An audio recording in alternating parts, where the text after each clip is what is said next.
Next college हमारा आता है एचबीटीयू कानपुर। फ्रेंड्स, आप इस कॉलेज के बारे में आई होप पहले से ही जानते होंगे, क्योंकि ये बहुत पुराना कॉलेज है। 1921 अंग्रेजों के जमानों का ये कॉलेज है। आईआईटी कानपुर की भी क्लासेस यहाँ पर चलती थी, तो आप समझ सकते हैं कि ये कितना पुराना और कितना अच्छा कॉलेज है। कॉलेज की बात करें 2016 में एकेटीयू से अलग होकर ये सेल्फ यूनिवर्सिटी बन गया है। पहले इसका नाम एचबीटीआई कानपुर हुआ करता था, हार्डकोर बैचलर टेक्निकल इंस्टीट्यूट, जो कि एकेटीयू के अंतर्गत आता था। लेकिन 2016 के बाद इसने अपना ट्रिपल और एचबीटीयू ने अपने आप को अलग कर लिया और सेल्फ यूनिवर्सिटी बन गए। अब ये एचबीटीयू कानपुर है। अब ये एकेटीयू के काउंसलिंग के प्रोसेस से नहीं मिलता। अब इसके लिए अगर आपको कॉलेज में एडमिशन लेना है, एचबीटीयू के काउंसलिंग में पार्टिसिपेट करना होगा। एचबीटीयू के काउंसलिंग में पार्टिसिपेट करने के लिए आपको जेईई मेंस का एग्जाम क्लियर करना होगा और एक अच्छे परसेंटाइल के साथ इसमें क्लियर करना होगा, तभी आपको इसमें टॉप ब्रांचेस में एडमिशन मिल सकता है। बच्चों, लास्ट ईयर से कुछ ऐसा एचबीटीयू ने कर लिया है कि आपको बहुत ज्यादा अपडेट रहना पड़ेगा, क्योंकि लास्ट ईयर जो स्पॉट राउंड में वैकेंट सीट थी उसमें अपने आप को बहुत मॉडिफिकेशन किया है। 78,000 वाले बच्चों को केमिकल मिला है। इसके बाद अगर सीट खाली भी रहती है तो आपको केमिकल नहीं दिया जाएगा, लेकिन सीट खाली नहीं थी। एचबीटीयू कॉलेज की बात की जाए तो ये आपका मेनली जाना जाता है केमिकल के लिए। यहाँ का केमिकल का जो प्लेसमेंट है वो बाकी ब्रांचों से एवरेज में देखा जाए तो बहुत अच्छा है। एवरेज अगर केमिकल की बात करें 9 से 10 लाख रुपए का एवरेज पैकेज केमिकल का यहाँ का है। और इसकी वैकेंट सीट भी नहीं खाली थी स्पॉट राउंड में। सीएससी की खाली थी और भी ब्रांचेस की खाली थी, लेकिन केमिकल की ब्रांच यहाँ पर, केमिकल ब्रांच की सीट यहाँ पर नहीं खाली थी। 1921 में स्टेबलाइज हुआ है। अगर कैंपस एरिया की बात करेंगे तो 348 एकड़ में हुआ है। इसमें 2 कैंपस है आपका, एक ईस्ट कैंपस है, एक वेस्ट कैंपस है। जो एकेडमिक्स जितने होते हैं वो सारे ईस्ट कैंपस में होते हैं और जो हॉस्टल्स हैं वो आपका वेस्ट कैंपस में आता है। नई बिल्डिंग बनी है कुछ उसमें। और ईयर की बात में अगर कानपुर से आप कानपुर की लोकेशन जाना है, कानपुर में गुरुदेव मेट्रो स्टेशन के पास आएंगे, वहां से बहुत नियरेस्ट है। इस फीस स्ट्रक्चर की बात करें तो 1,35,000 फीस स्ट्रक्चर है, जो कि एक प्राइवेट कॉलेज के बराबर ही फीस स्ट्रक्चर है।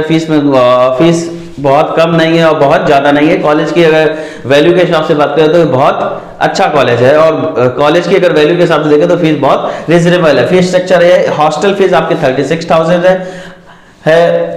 और ब्रांच वाइज अगर कट ऑफ की बात करेंगे, देखिए अगर आपने इसमें एडमिशन लेना है तो आपको एचबीटीयू के काउंसलिंग प्रोसेस पे ध्यान रखना होगा, क्योंकि देखिए जब आपकी काउंसलिंग चल रही होती है तो उसी समय आपकी जोसा की काउंसलिंग होती है, एचबीटीयू की काउंसलिंग होती है, ट्रिपल एमयू की काउंसलिंग होती है, एकेटीयू की भी काउंसलिंग होती है, रीट की भी काउंसलिंग होती है, बिट्स अदर कुछ प्राइवेट इंस्टीट्यूट है वो भी काउंसलिंग में पार्टिसिपेट कर रहे होते हैं, अदर स्टेट की भी काउंसलिंग चल रही होंगी। तो आप इतना बिजी होने के टाइम पे आपको ये टाइमली अपडेट नहीं मिल पाता है कि कौन कौन से कॉलेज की काउंसलिंग स्टार्ट हो चुकी है, कौन कौन यूनिवर्सिटी की काउंसलिंग स्टार्ट हो चुकी है।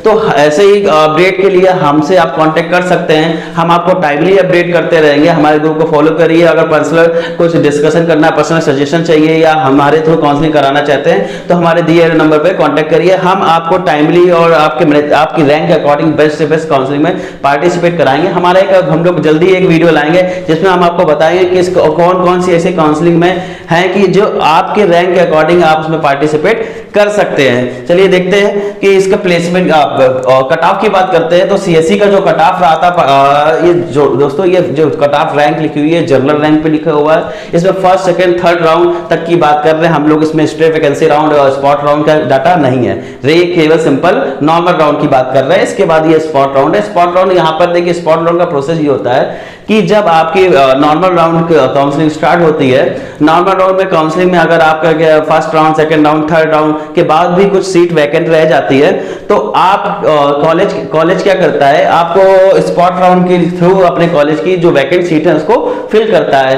अभी अगर लास्ट ईयर को छोड़ दिया जाए तो कोई भी ऐसा क्राइटेरिया नहीं था कि आप मिनिमम रैंक पे, इतने रैंक पे ही अप्लाई कर सकते हैं इस ब्रांच में। अब लास्ट इसके अगर 2021-22 की बात की जाए तो 2.5 लाख, 2 लाख, 3 लाख रैंक वालों को सिविल मिला है। लेकिन अगर लास्ट ईयर की बात करेंगे तो 1 लाख वालों को सिविल उसके बाद नहीं दिया गया है। और अगर उसके पहले की बात तो 2021 में केमिकल 1 लाख रैंक वाले बच्चों को मिल गया था। लेकिन अभी 2023 की बात करेंगे तो 78,000 से अगर एक रैंक भी आपकी ज्यादा है, 79,000 रैंक है और सीट वैकेंट होने के बावजूद भी आपको ये सीट नहीं मिलेगी। तो देखना होगा कि इस बार ऐसा कॉलेज क्या डिसाइड करता है।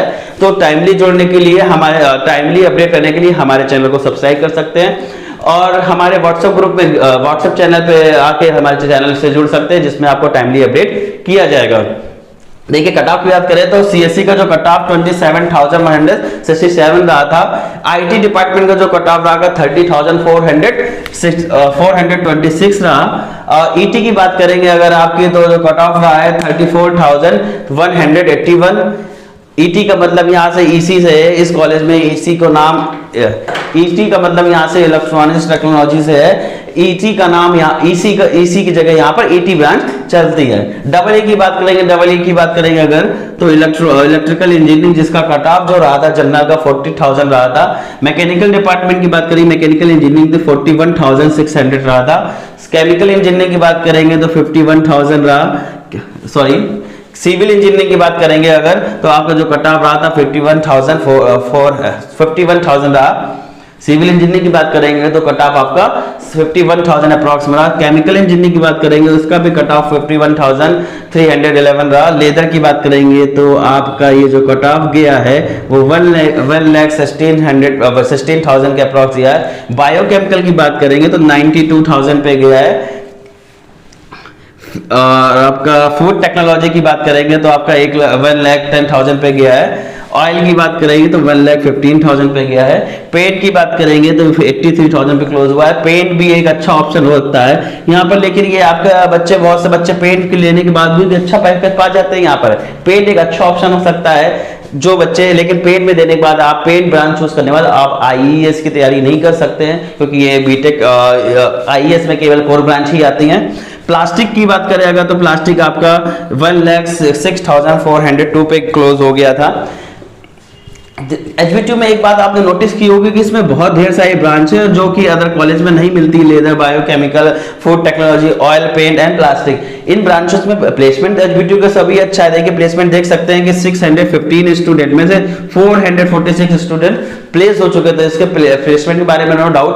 अब अगर किसी भी कॉलेज का, जितने भी मैंने कॉलेज बताए उसका ऑफिशियल डाटा लेना चाहते हैं प्लेसमेंट का, फीस का, तो हमारे ग्रुप में ऑलरेडी पड़ा हुआ है। हमारे ग्रुप को जाकर फॉलो कर सकते हैं, वहां पर सर्च कर सकते हैं HBTU cut off, HBTU placement, HBTU fee structure, जो भी सर्च करना है उस सर्च के थ्रू आपको वहां पर वो पीडीएफ मिल जाएगा।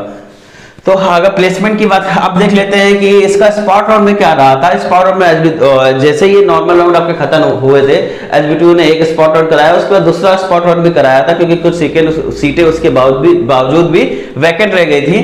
तो वैकेंट रहने के बाद भी क्या हुआ, इसने अपना कट ऑफ नहीं गिराया था। ये आप देख सकते हैं सभी ब्रांच का कट ऑफ इसका क्या था। और इवन केमिकल का देखेंगे तो 78,000।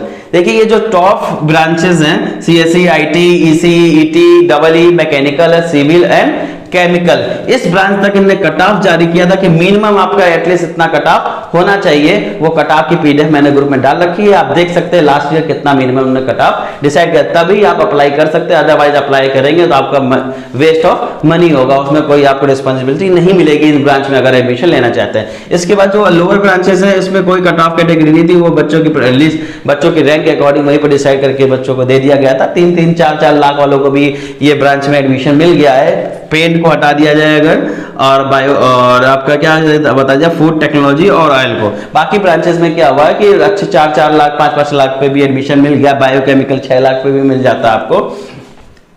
और बच्चों अगर आप इसमें डिटेल से एनालिसिस चाहते हैं तो हम लोग जल्दी एक वीडियो लाने वाले हैं जिसमें हम कॉलेज वाइज कंप्लीट प्लेसमेंट और ओवरऑल कौन कौन सी कंपनियां आती हैं सारी डिटेल उसमें हम प्रोवाइड करेंगे। जल्द से ही वो वीडियो लाएंगे। अब हम लोग डिस्कस कर लेते हैं कि एचबीटीयू का जो प्लेसमेंट था वो कैसा रहा। हाईएस्ट पैकेज की बात की जाए तो 44 लाख पर एनम रहा। एवरेज पैकेज की बात करेंगे तो 9.3 एलपीए रहा। मीडियम पैकेज की बात करेंगे तो 6.3 एलपीए रहा। ये जो एवरेज पैकेज में और हाईएस्ट पैकेज, मीडियम पैकेज है, ये जो हाईएस्ट पैकेज, एवरेज पैकेज और मीडियम पैकेज है, ये ओवरऑल प्लेसमेंट के अकॉर्डिंग डिसाइड किए जाते हैं। ओवरऑल प्लेसमेंट की अगर आप पीडीएफ चाहते हैं तो वो मेरे चैनल पे जाकर ले सकते हैं। एनआईआरएफ डाटा के अकॉर्डिंग जो नंबर ऑफ स्टूडेंट जो ग्रेजुएट हुए थे वो 651 हुए थे, और उसमें से जो प्लेस स्टूडेंट थे वो 446 थे।